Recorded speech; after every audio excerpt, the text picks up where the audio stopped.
Minimálna daň právnických osôb.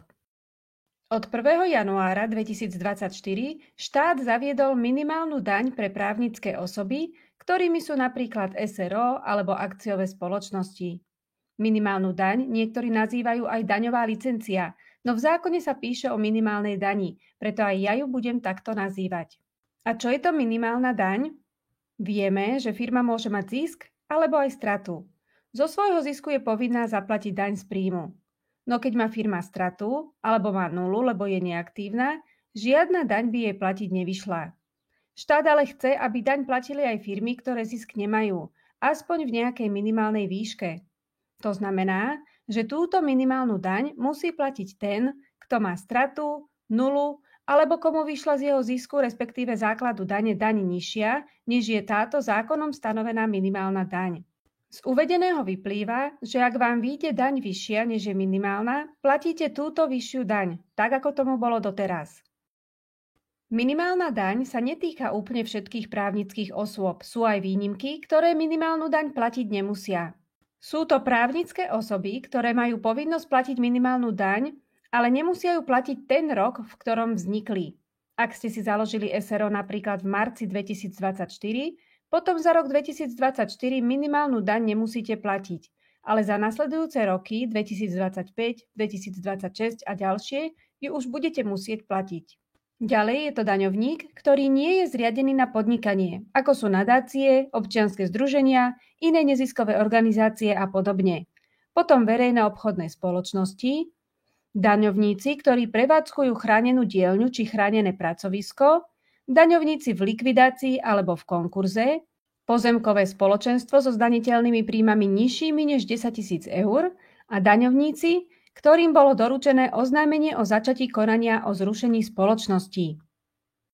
Výška minimálnej dane závisí od toho, aký obrat, čiže tržby, alebo ak chcete výnosy, vaša firma mala. Hovoríme samozrejme o zdaniteľných výnosoch, to sú také, ktoré sú predmetom dane.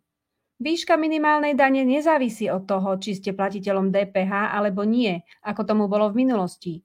No nezabudnite, že ak ste platiteľom DPH, vašimi tržbami, respektíve výnosmi, sú sumy bez DPH. Ak vaša firma mala výnosy do 50 000 eur, minimálna daň je 340 eur. Ak vaša firma mala výnosy vyššie než 50 000 eur, ale maximálne 250 000 eur, minimálna daň je 960 eur. Ak vaša firma mala výnosy vyššie než 250 000 eur, ale maximálne 500 000 eur, minimálna daň je 1920 eur. Ak vaša firma mala výnosy vyššie než 500 000 eur, minimálna daň je 3840 eur. Povedzme si príklad. Vaša SRO mala v roku 2024 tržby, respektíve zdaniteľné výnosy 85 000 eur. V daňovom priznaní ste vypočítali základ dane a daň vám vyšla 540 eur. Minimálna daň pre právnické osoby, ktoré majú výnosy vyššie než 50 000 eur, ale maximálne 250 000 eur, je 960 eur. Keďže daň, ktorá vám vyšla v daňovom priznaní, je nižšia než zákonom stanovená minimálna daň, musíte zaplatiť túto minimálnu daň 960 eur. Ak vaša firma zamestnáva zdravotne postihnutých zamestnancov, ktorých je najmenej 20% z celkového počtu zamestnancov, potom sa minimálna daň znižuje na polovicu. Takže podľa obratu, respektíve výnosov vašej firmy zistíte, akú minimálnu daň by ste mali platiť a vydelíte ju dvoma. Minimálna daň je splatná v rovnakom termíne ako riadna daň. Prvýkrát budete platiť minimálnu daň za rok 2024, a to až v roku 2025. Kedy je daň splatná a ako ju môžete uhradiť, si môžete pozrieť v ďalších videách. Minimálnu daň si môžete v nasledujúcom období započítať. Čo to znamená a ako to funguje, si môžete pozrieť v ďalšom videu v Rozum do vrecka pre SRO.